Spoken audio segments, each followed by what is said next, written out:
So I'm going to take the upgrades that we did so far and put them head to head directly against a stock WPL. So you can see what the stock version is, and then you can see what these simple upgrades have done.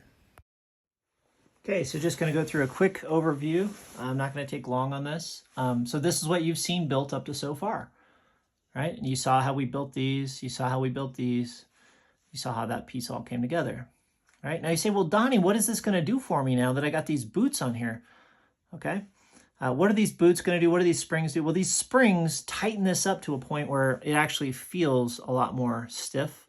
This plastic is super strong, by the way. I've tested it. It's amazingly strong. So I don't know if it really adds to any durability because you're not going to break it anyway, but the springs add to the stiffness. Okay. The boots themselves, what do those add? The grease-filled boots. I'll show you what they do, okay? Instead of tell you what they do.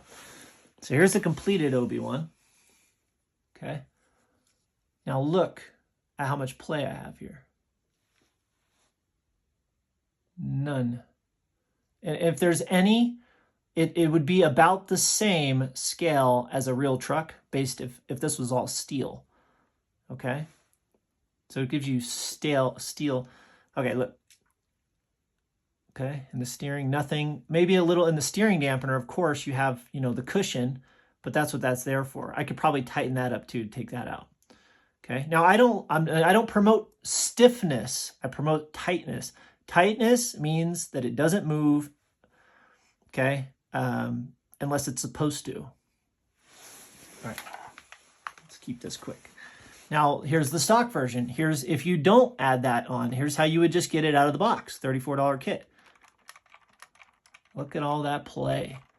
That's about a ½ inch. And well, on the wheel, it probably translates to about a ½ inch. But right here, see all these little, let's say like 16th and 8th, 16th, it all adds up.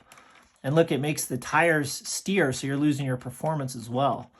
Okay, that's the stock kit. That's what you get on just that first build. So you're going to tighten everything up, and you're increasing the durability by a lot. Now, this is a very slow truck. This is the stock $100 truck. It's not bad. I'm not a big fan of the square headlights with this grille pattern. To me, that doesn't, I know that's an older style or a newer style Toyota. It's like the 83 or 84. I actually had one. I think it was an 87, but I can't remember. But this is more like an 87 Toyota. It's not I want most of you guys want like the iconic 81, you know what I mean?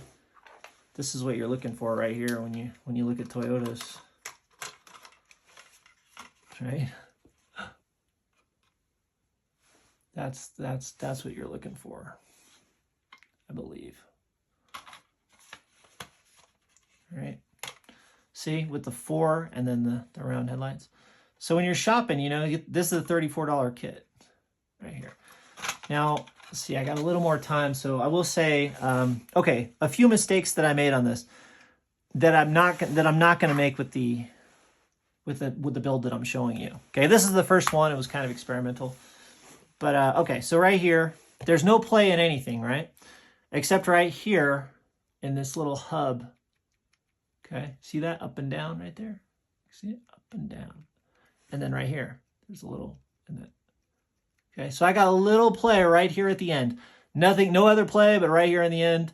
And quite honestly, I'm not going to take all this apart just to fix that because I don't feel like it's completely destroying my endurance. But I'm telling you guys, for the build that you're doing now, okay, because you're starting fresh, and you're going to make sure that you build it right the first time so you don't have to come back and take everything apart and build it again. So I have this set up. Now look, I just added a little tiny spring in there. And you can't actually kind of see it with that camera. But look, okay. Now the wheel's always going to have a little bit of play. But you can see, look, okay, no up and down play. So I've taken all that out. So in this version, that will not be there. This will be probably the tightest WLP on the market. I don't even know if aluminum with the ball joints are that smooth because of what the boot is able to, you're allowed to fine tune the boots and make them, I told you, I said this many times, and I know I'm going to sound like a broken record. I'm about being tight as terms of professional versus stiff.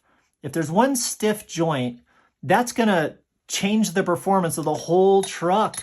So when I'm jumping around and you're doing your independent four-wheel steering, this has four-wheel independent steering, which is just crazy.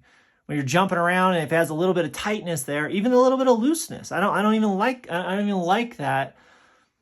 But for the price, I don't think I want to take it all apart. This is like $100 bill. And again, I'm out of time now, but you know, you guys might not go with this combination for the suspension. This does have twice the suspension. It does have the axle mounted servos.